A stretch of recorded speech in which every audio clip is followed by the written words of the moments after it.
भगवद गीता के यह उपदेश उस वक्त पर आपको बहुत काम आएंगे। ये पवित्र विचार आपके लिए समझना और उसे अपने जीवन में अनुकरण करना बहुत ही आवश्यक है। आपने कोई भी कर्म किया हो उसका फल आपको जरूर भोगना पड़ेगा। अगर आपने अच्छे कर्म किए हैं तो वह जाने अनजाने में किसी मुश्किल वक्त पर आपको वह अच्छे कर्म उसे मुश्किल वक्त से बचा ही लेंगे। अगर आपने गलत कर्म किए हैं, पाप किया है, तो उसकी सजा भी आपको जरूर मिलेगी। तो इंसान कितना ही छुपकर कम करे, चाहे वह कितना ही चालाकी से कर्म करे, लेकिन कहते हैं ना उसे परमात्मा के ईश्वर के चारों तरफ कैमरे लगे हुए हैं। हमारे एक एक कम पर वह प्रकृति, वह परमात्मा अपनी दृष्टि बनाए रखते हैं। हमारे एक एक कदम का हिसाब होता है। इसे हम एक कहानी से समझते हैं।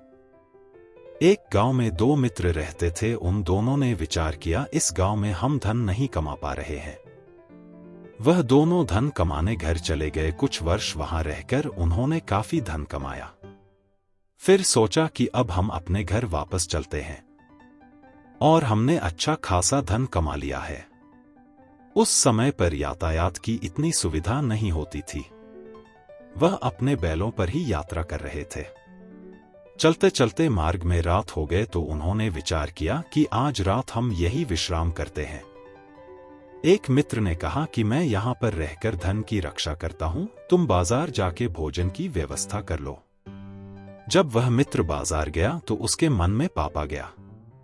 उसने सोचा कि इतना पैसा हमने काम लिया है, अगर मैं इसको यही जंगल में मार दूं तो सारा पैसा मेरा हो जाएगा, नहीं तो मुझे इसका आधा धन इसको देना पड़ेगा।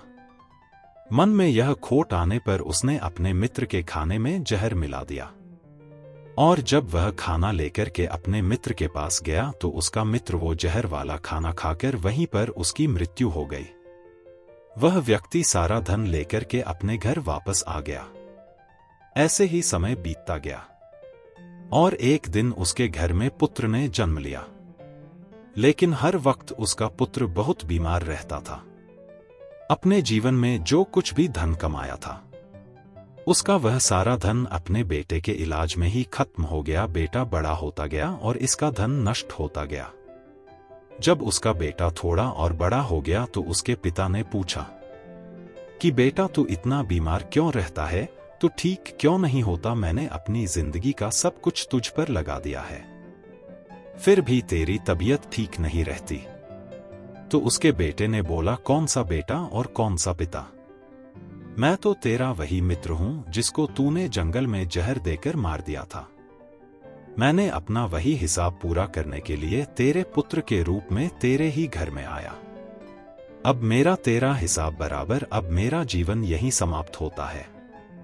तो गीता का उपदेश हमें यही सिखाता है, कोई अपने आप को कितना भी चालबाज समझता हो, होशियार समझता हो, लेकिन अगर उसने गलत कर्म किया है, चाहे आज नहीं तो कल उसे उसका फल भोगना ही पड़ता है। कोई भी व्यक्ति अपने किए हुए कर्म से बिना उसको भोगे कभी छूट नहीं सकता। गीता का अगला उपदेश है कि जिंदगी में धोखा अपने ही देते हैं, क्योंकि उनको आपकी कमजोरी का पता होता है। बाहर वाला आपको धोखा नहीं दे सकता, क्योंकि उसको आपके बारे में पता ही नहीं है कि आपको चोट कहां पहुंचानी है। लेकिन जो आपका अपना बहुत है, खास है, उसे गहराइयों से पता होता है कि इसकी कमजोरी क्या है।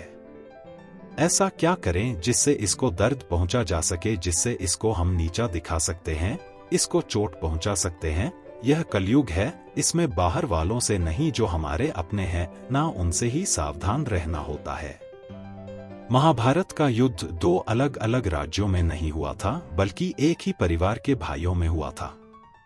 सभी आपस में एक ही वंश के लोग थे। कितनी बार दुर्योधन ने जहर देकर भीम को मारना चाहा, ना जाने कितनी बार दुर्योधन ने पांडवों को जान से मारने की कोशिश की। वो उसका कोई पराया नहीं था, बल्कि उसका भाई था। सारी लड़ाइयां घर के अंदर ही होती है, बाहर कौन लड़ेगा हमसे? घर में ही सारे झगड़े होते हैं। तो आपको चोट सिर्फ वही लोग पहुंच सकते हैं जो आपके अपने हैं, धोखा सिर्फ वही लोग जो आपके अपने हैं।